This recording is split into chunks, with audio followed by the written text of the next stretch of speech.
Nós já temos falado exaustivamente, já estou cansado de enfatizar isso, mas é necessário porque existe disseminada nas fontes oficiais, as esferas de expressão oficial do pensamento no Brasil, os nossos jornais, a nossa grande imprensa. As pessoas estão pregando ainda que nós vivemos uma normalidade, nós vivemos um autêntico Estado de Direito. E os fatos já demonstram às escâncaras que isso não é verdade. E não é verdade porque nós temos um autoritarismo judiciário, notadamente, que é motivado por uma postura corporativista. Como antigamente os militares não eram nem necessariamente de esquerda e de direita, eles eram, antes de tudo, militares, e se sentiam no direito de politicamente defender as Forças Armadas, uma figura como Alexandre de Moraes, a gente também já teve a oportunidade de comentar isso aqui no programa, ele não é um homem de esquerda, ele é um homem da corporação, ele está lá para proteger o STF, a corporação a qual ele pertence, que na cabeça dele é a personificação das instituições democráticas brasileiras. Não obstante isso, o fato é que essa postura dele, esse comportamento dos nossos ministros do STF, persistentemente, desde a censura da revista Cruzoé em 2019, vem violando a liberdade fundamental de expressão dos cidadãos brasileiros, e isso vem sendo feito dentro de um acordo de conveniência com essa mesma grande imprensa, que continua dizendo que o 8 de janeiro foi uma ameaça fascista à democracia brasileira, que demandava e continua demandando ações de força, de emergência para a proteção das instituições, porque a liberdade de expressão as ameaça, e um acordo de conveniência também com o Poder Executivo, que como o STF, como o Moraes enxerga o bolsonarismo, enxerga as big techs, é conveniente para a narrativa dele enxergá-los como inimigos pessoais, o aliado de circunstância que ele encontra hoje é o governo federal, no Poder Executivo, o governo da esquerda, o governo do Lula. Mas, neste momento, dentro deste arranjo que nós estamos vivendo, o Executivo, a figura do Lula, a figura do PT, eles são apêndices dessa estrutura autoritária. O protagonismo está com o Judiciário, que não exerce, embora ele persiga a oposição à direita, ele não está necessariamente fundamentado numa ideologia, numa plataforma política específica para fazer isso. O Moraes, como nós acabamos de dizer, repito, é um homem da corporação. Muito pior será se nós tivermos formalizada e efetivada uma ditadura efetivamente petista. E é essa a gravíssima preocupação que o Gabriel Wilhelms, que é um graduado em música e economia, que colabora desde 2019 com o site do Instituto Liberal, ele entrou para o nosso time de colunistas recorrentes já na minha gestão como presidente. Eu tenho muita satisfação de tê-lo como articulista regular do IEL, colaborou para o nosso livro Introdução ao Liberalismo, com um brilhante texto sobre a relação entre liberalismo e democracia. Esse artigo que o Gabriel publica sobre o governo Lula não ocultar mais a sua face autoritária. Isto por quê? Porque a Advocacia Geral da União, sem nenhum pudor, ela supostamente seria um órgão de Estado e não de governo, mas está aparelhada até o talo, como aponta o Gabriel, ingressou com um pedido para que o STF adote medidas urgentes para responsabilizar as redes sociais por conteúdos considerados ilícitos. Ao mesmo tempo, a gente já sabe, houve aquela famosa reunião do Lula, a sua distintíssima primeira-dama, Janja, e o ditador, presidente, leia-se ditador, da China, Xi Jinping, do Partido Comunista Chinês, enfatizemos, aquela famosa reunião em que a Janja expressou, até de maneira um tanto fora da etiqueta, se nós pudermos assim nos expressar, a sua insatisfação com a maneira como as redes sociais são reguladas no Brasil. E o Lula acenou para o governo chinês, enfatizemos, uma ditadura,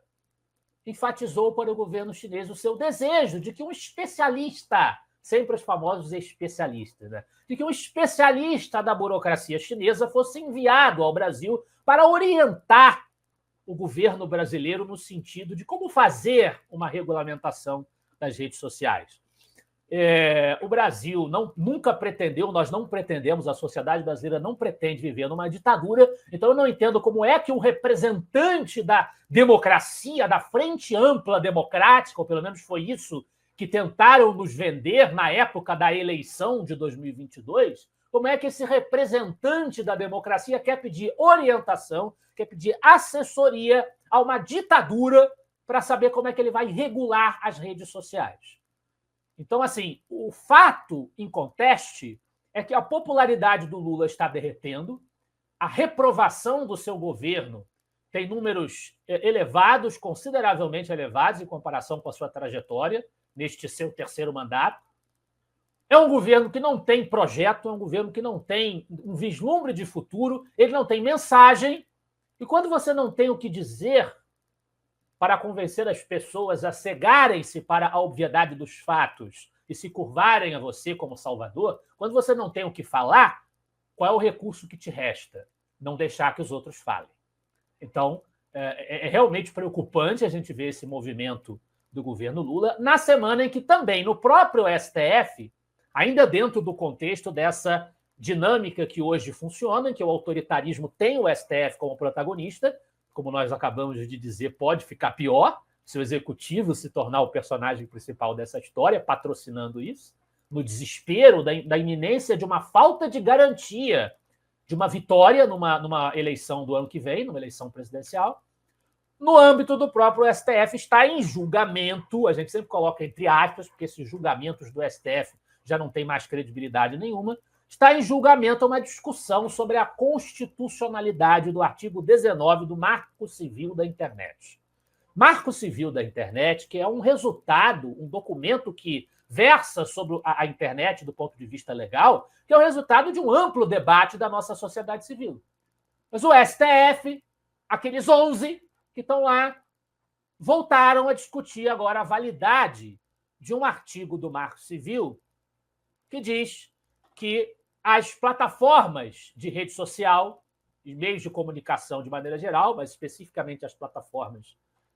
de rede social, elas podem ser responsabilizadas pelos conteúdos publicados no seu interior, nas suas plataformas, conteúdos criminosos, depois de uma decisão judicial. Uma decisão judicial que determine que aquele conteúdo é criminoso e deve ser removido. Aí a plataforma insiste em não remover, ela pode ser processada por essa recusa. Ok? É o que diz o artigo 19 do Marco Civil. Eles estão discutindo como se, no cenário vigente, dentro dessa regra determinada pelo Marco Civil, a internet fosse uma terra sem lei, não houvesse condições de você processar qualquer conteúdo que está lá, penalizar qualquer conteúdo ilícito que esteja lá, um conteúdo, por exemplo, de pedofilia, para usar aqui uma ilustração bem clara para vocês entenderem, como se não tivesse como punir isso, como tirar do ar e como processar legalmente quem insistisse em manter esse tipo de conteúdo no ar. O Marco Civil prevê, mas eles não querem isso. Eles querem que esse conteúdo já seja, a plataforma já seja penalizada, já seja pressionada, antes que haja uma decisão judicial nesse sentido, o que vai constituir, na prática, um constrangimento às plataformas. Se a gente for ver, por exemplo, o voto do Barroso, o Barroso diz que as redes precisam retirar postagens com conteúdos envolvendo pornografia infantil, suicídio, tráfico de pessoas, terrorismo e ataques à democracia. Antes que saia uma decisão judicial, o devido processo legal criminalize a publicação. Ataques à democracia. O que é um ataque à democracia na cabeça dos nossos ilustres ministros do STF? A gente sabe que isso aí vai resultar não em qualquer outra coisa que não censura prévia. Né? Censura prévia que é inconstitucional e uma ameaça ao funcionamento da nossa democracia. Quem votou contra essa loucura foi o ministro André Mendonça, finalmente aí, em algumas votações, ele mostrando a que veio, indicado do governo Bolsonaro, o ministro André Mendonça que disse que é preciso considerar que num cenário no qual um dos principais fatores das crises atuais centra-se na desconfiança do cidadão em torno da credibilidade das instituições, não me parece que seja adotando medidas que irão impedi-lo de manifestar o seu descontentamento que nós vamos efetivamente proteger a democracia, as instituições e o Estado de Direito. A crítica às instituições é absolutamente legítima numa democracia verdadeira e precisa ser essa liberdade, esse direito fundamental do cidadão protegido.